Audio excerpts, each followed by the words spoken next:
If you've ever wondered how we went from the verge of divorce 15 years ago to becoming happily married coaches serving blended families, honestly, this is how we did it. And it's how we continue to grow. And you can do this too. Welcome to the Blended Family Breakthrough Podcast. We're your hosts, Mike and Kim. We believe in a world where blended families can experience a future full of hope, connection, and peace. That's why we offer tools, strategies, and guidance that move you from a place of confusion and conflict to experiencing a life of confidence and connection. We're so glad you're joining us for authentic and sometimes comical conversations as we cover everything from romance to parenting and yes, even dealing with that difficult ex. So if you're ready to experience breakthrough in your blended family, you're in the right place. Let's dive in. Well, hey there, Happy New Year, and thank you so much for joining us as we kick off some new things for your blended family in 2026. We are genuinely excited for the transformation that this year might bring for you and your family as you navigate challenges and experience some wins along the way. Absolutely. Now, today we're going to challenge you to take an intentional step to create the change that you are really hoping for without the pressure of big, dramatic New Year's resolutions. Right. Instead, we want to help you map out 4 practical, realistic steps that'll lead to transformative change and set your family up for some amazing wins in 2026. Now, before we dive in, if this show has brought you value over the past couple of years or even just the past couple of months, would you consider giving us some feedback by leaving us a rating over on Spotify or Apple Podcasts? Just tap the star rating that best fits your experience with us. And if you haven't left a review on Apple Podcasts yet, we would be really grateful if you'd take just a quick moment to do that. Your feedback truly does help us, and it helps other blended family couples to find hope and practical help as well. All right, so I hope you're ready to get started with this first episode of 2026. Woohoo! Yes, let's do that. All right. You know, we often talk about mindset shifts here on the show and how important it is to maintain a growth mindset as you navigate the common challenges of step family life. But today, we're going to move from conceptual to more concrete and get really practical. That's right. So we're excited. By the end of this episode, we want you to have a few clear next steps that you can take right now that can change the trajectory of your blended family journey and help you move in a positive direction from struggle to transformation. That's right. Because here's what we know from our own story and from the couples we've worked with over the years. Insight without action, it falls short. That's right. Your family experience won't truly begin to change until you choose to try something new. And then start responding, relating, and behaving differently. What we found is that onboarding a whole lot of information about blended family challenges doesn't necessarily lead to any real transformation or change. But armed with insight and information, you can take action. And that's what will influence the emotional climate of your home, protect your marriage, create stability for your kids, and build more peace, connection, and positive forward momentum for your family. For sure. So today is all about starting the new year with fresh resolve to create something new in your blended family so that you can experience some amazing wins. That's right. You know, there's this old saying, every accomplishment starts with a decision to try. We really can't move toward positive change without taking steps of growth, which always requires a willingness to try. And yes, trying can feel scary. It comes with some risk, and there's no real guarantees. You know, I remember a season about 15 years ago when we were at, I'd say our low point, wouldn't you, honey? Yeah, definitely. We were disconnected as a couple. We were struggling to get on the same page when it came to parenting. We were exhausted from a difficult court battle with your ex. We had a huge, scary fight one night, and I lost my temper. I was really struggling with anger back then. And you found yourself locked in the upstairs bathroom. Yep. And I found myself crumpled on the kitchen floor, completely undone. And I remember just feeling hopeless about our marriage and about our family. And it was that moment that I had to make a decision to try.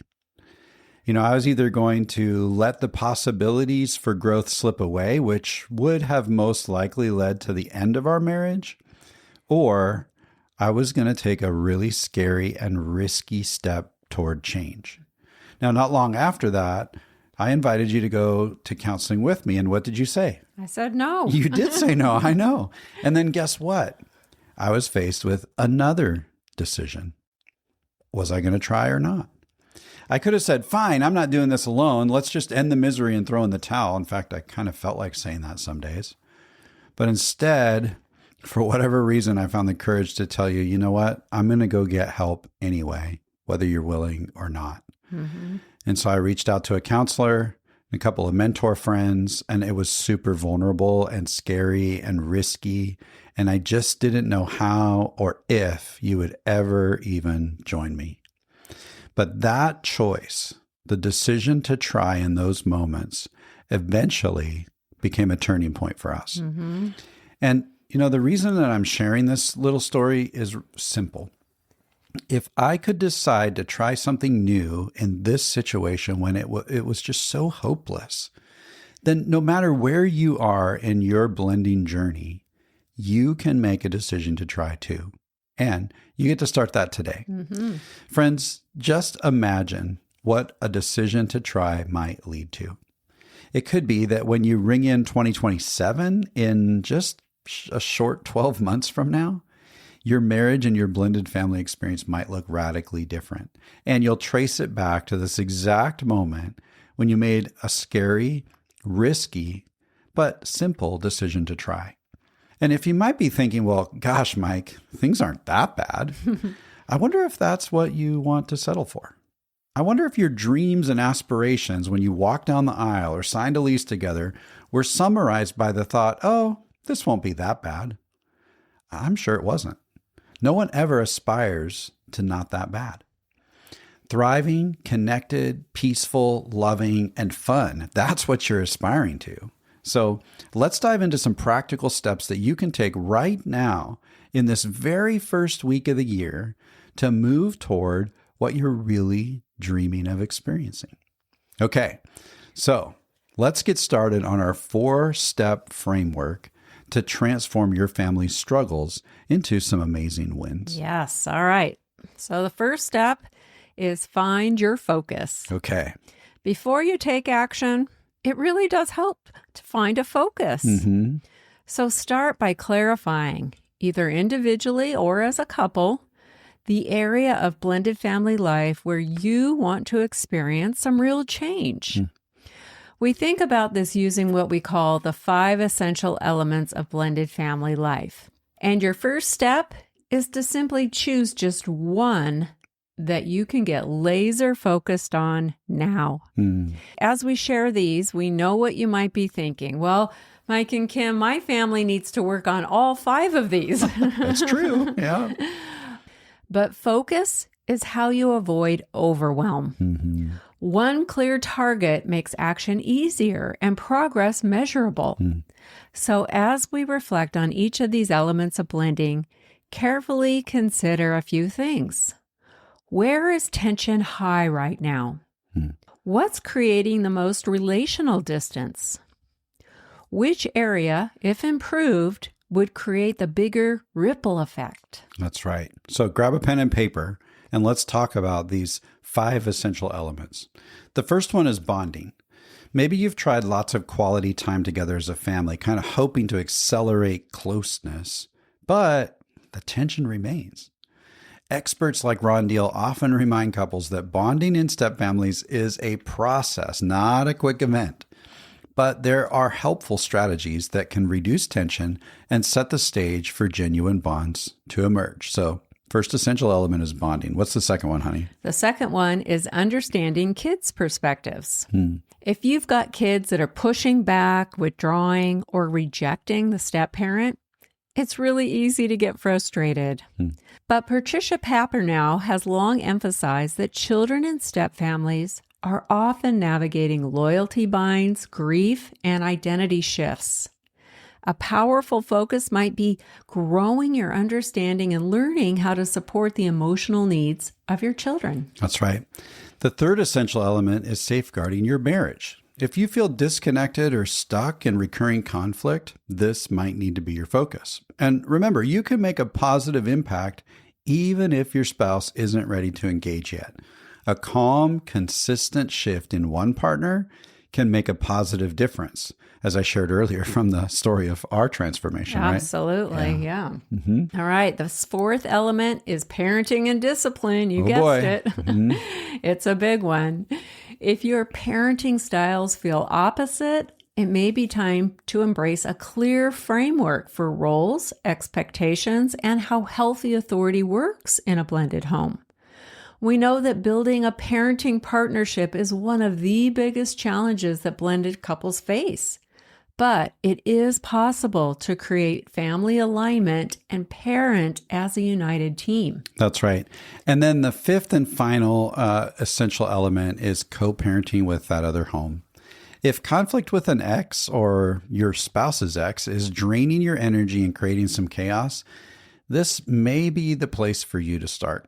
Learning to set healthy boundaries and co-parent like business partners can reduce unnecessary conflict and eventually lead to just better outcomes, not just for the kids, but even for you as a couple. Exactly. Yeah. So your first task is pretty simple. Just choose one essential element to focus on. And again, consider, where is tension high right now? What's creating the most relational distance? Which area, if improved, could create the biggest ripple effect? Is that bonding, understanding your kids' perspectives, safeguarding your marriage relationship, parenting, or co-parenting? Once you've found your area of focus, now you're ready for step 2. That's right. Take a minute and just jot one of those 5 down. Maybe you'll put it down in your notes app on your phone, or maybe write it down on a notepad if you have one available. Go ahead and choose one of those right now. All right, now we're ready to move to step 2, which is choose your path. Okay, different than find your focus. It's choose your path. Now what we want to do is identify your favorite approach to learning. Are you able to engage best by reading a book, by listening to an audiobook or a podcast, or some sort of structured support or training?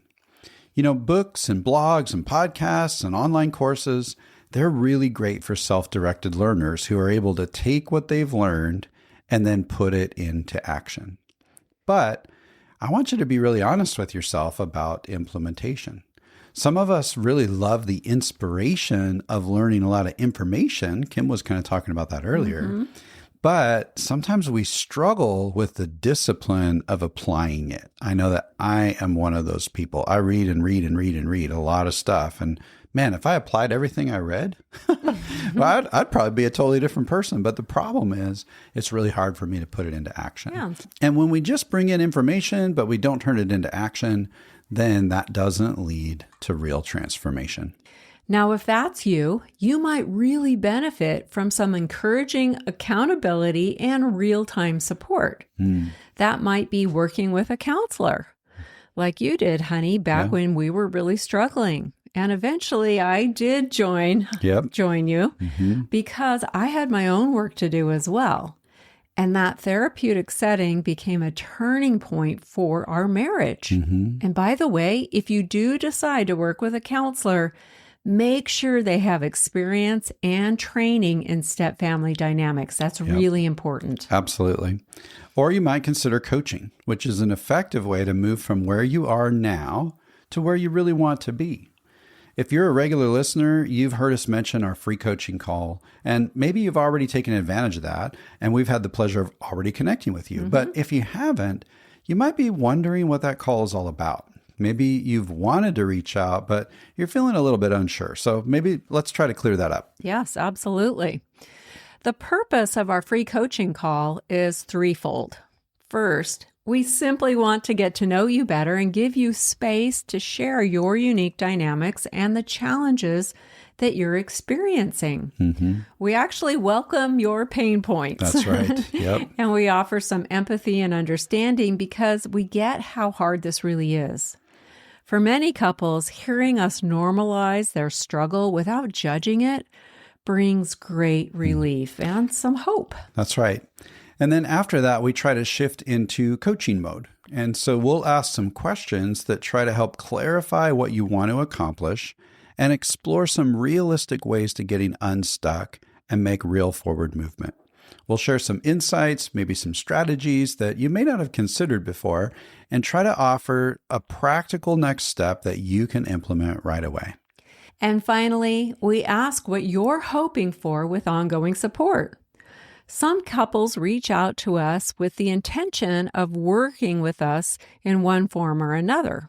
So we'll discuss options and answer questions about what that could look like. Other couples simply want direction towards the right resources, maybe a specific podcast episode or two, or a book, or pertinent tools to help them along the way. Yep. And then after our call, we'll follow up with an email that summarizes everything we discussed and outlines some next steps and includes any resources that we might have recommended. Our goal is to meet you right where you are, to help you tackle one or two key challenges and set you up for some forward momentum. Our hope is to create connection, bring value, and offer you some real hope. That's right. So hopefully that clears up any questions you might have about our free coaching calls. And if that sounds like a good next step for you, then you can find the link in the show notes to get scheduled. All right. So we're still on step 2 here, which is choose your path. And we've explored several modes of learning and growth.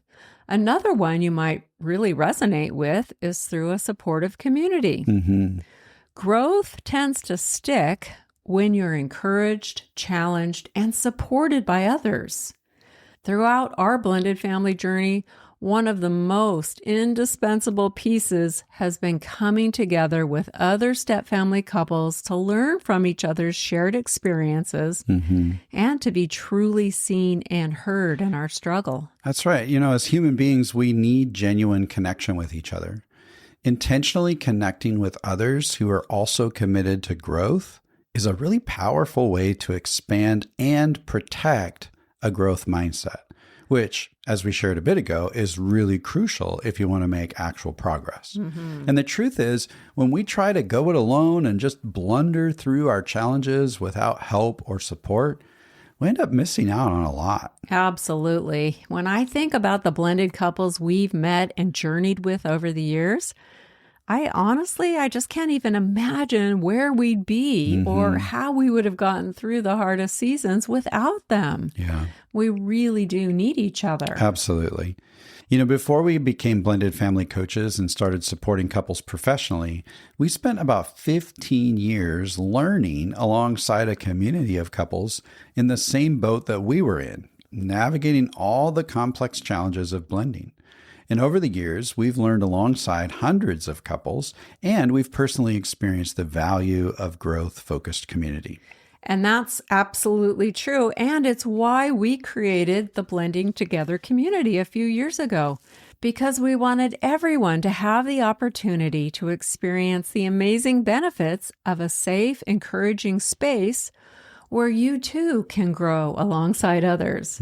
A space with genuine encouragement and belonging that offers real strategies, tools, and solid support. That's right. Since we started our community, we've been really grateful to watch members engage, support each other, and share personal insights that are deeply helpful in real life, and to see the sense of camaraderie that tends to get developed. We've started to learn that we're all in this together, and we all have value to bring to the conversation, even when things are really hard. Yeah, it really reminds me of a season about 27 years ago when I checked myself into rehab to work through my issues with substance abuse. When I first got there, I didn't know anyone. I felt guarded, apprehensive, and honestly, pretty resistant to the whole thing. I was carrying deep emotional pain and physical pain too, and of course I brought all of that with me. But over time, as we came together and started sharing our stories, our fears, our shame, and our hopes, I realized I wasn't alone. These people could relate to the darkest parts of my experience, and the counselors could relate too because many of them were just further down the road of recovery themselves. We cried together, we laughed together, we encouraged each other to do hard things. And we learned healthier, empowering ways to move forward, away from destructive patterns and towards a more joyful, grounded life. The people I met there helped change the trajectory of my life. They really did. I could not have done it on my own. And that's why I love the Blending Together community. We're all in the same leaky boat, feeling a bit stuck in the storms, but we're not rowing alone. We've got friends beside us as we move towards those calmer waters. That's right. That's a really good way to frame it, honey. So if you're looking for belonging and camaraderie with other blended families where you can receive practical support, real encouragement, and a safe place to grow, we would love to invite you to join us. Okay. And by the way, our community is the most affordable route to ongoing growth. There are action-oriented learning modules that focus on all 5 of those essential blended family elements that we mentioned earlier, as well as monthly community meetings and a budget-friendly coaching option with us too. Now, it might sound like you just went through an infomercial, and we kind of unapologetically do that because we get to see transformation with couples. And we want you to experience that as well. So I'm telling you, like, try it. It'll cost you $33 as of the recording of this right now to just try it for a month. So to learn more, go ahead and click the link in the show notes. Okay, so step 1, find your focus. Step 2, choose your path. What's step 3, honey? Step 3 is chart your course. Okay. Once you found your focus and chosen your path, we're going to get really specific. Charting your course will help you to get started, to stay committed, and to make that progress, that real progress you're hoping for. First, name your goal. What would you like to accomplish? And use a process goal, not just a results goal. So instead of, I'll read a book, try, I'll read this book on blended family bonding. Get specific. Instead of, I'll do some counseling, try, I'll call 3 counselors this week to find the best fit for me. That's right. So a process-oriented goal. What are you actually going to do? And then next, allocate your time. You want to decide your time frame. I want to finish the book by March 1st, or I want to start counseling by the end of January, right? You can also consider what your rhythm is going to look like. I'm going to read for 15 minutes every night, or I'd like to have counseling sessions scheduled for every other week. You'll also need to consider things like bandwidth, because time and energy, they're kind of a form of currency. If you want to make real progress in meeting your goals, you may need to temporarily rework your schedule.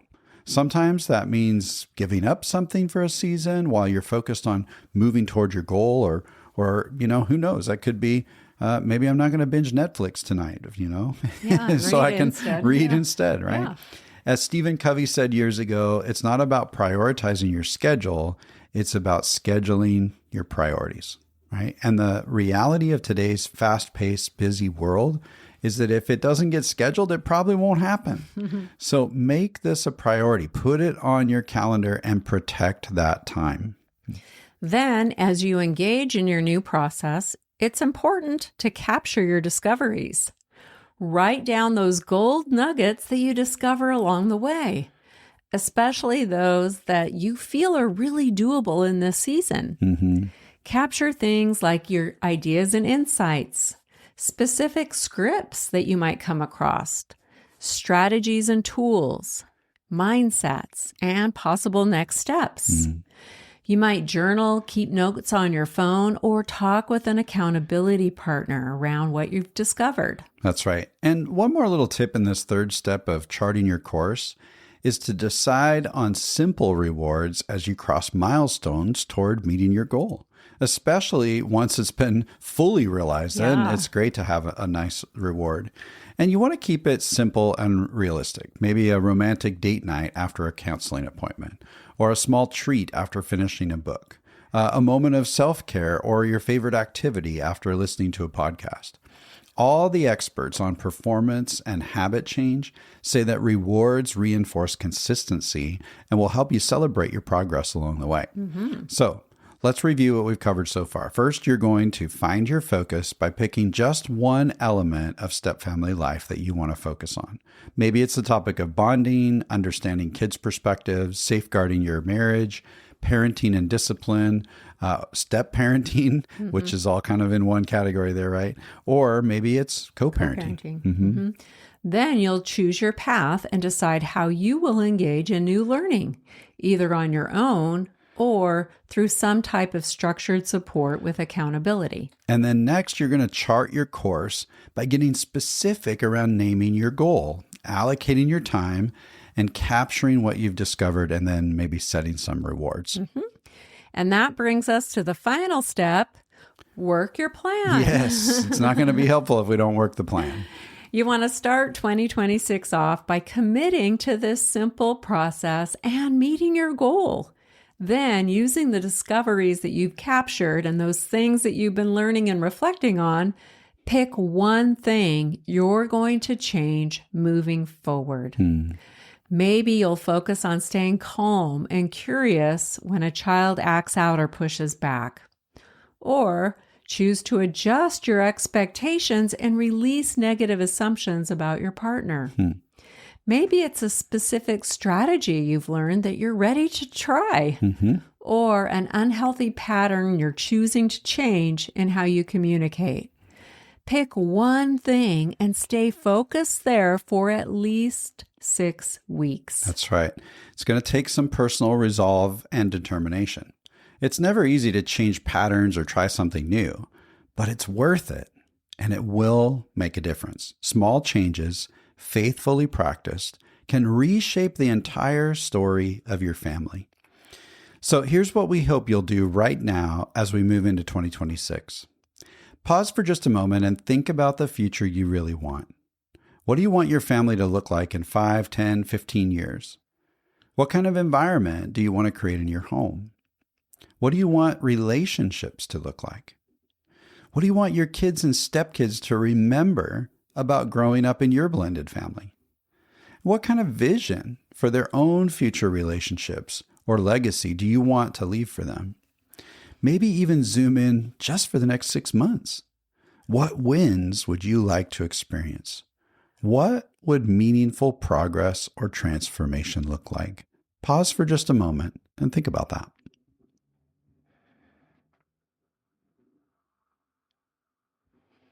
Now think about your family's current trajectory.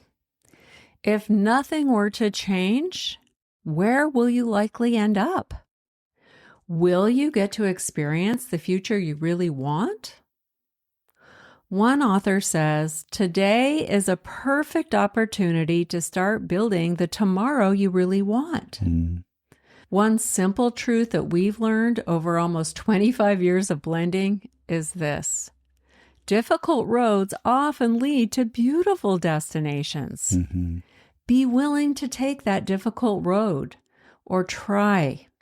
We know there aren't easy fixes for the complicated issues that step families face. You've got to be willing to put in the work if you want to reach that beautiful destination and experience real transformation. That's right. The other thing that we know to be true is this. If we can do it, so can you. All right. This week, we encourage and challenge you to find your focus, choose your path, chart your course, and then work your plan. Once you've earnestly worked your plan for 6 weeks, then it's time to assess how you're doing and what might need to be adjusted as you continue to take steps forward. Remember, it's all about imperfect progress. That's right. And once you feel that progress has been made and you're on a better trajectory, don't stop there. You can take it from the top and be determined to continue using this 4-step framework to make progress. That's right. And maybe even overcome the next challenge. and the next one, and the next one. Yep. If you've ever wondered how we went from the verge of divorce 15 years ago to becoming happily married coaches serving blended families, honestly, this is how we did it. And it's how we continue to grow. And you can do this too. That's right. But don't be surprised when you run into a few obstacles. There are many things that can get in the way of making progress. And that's what we'll be talking about next week in our Simple Step episode.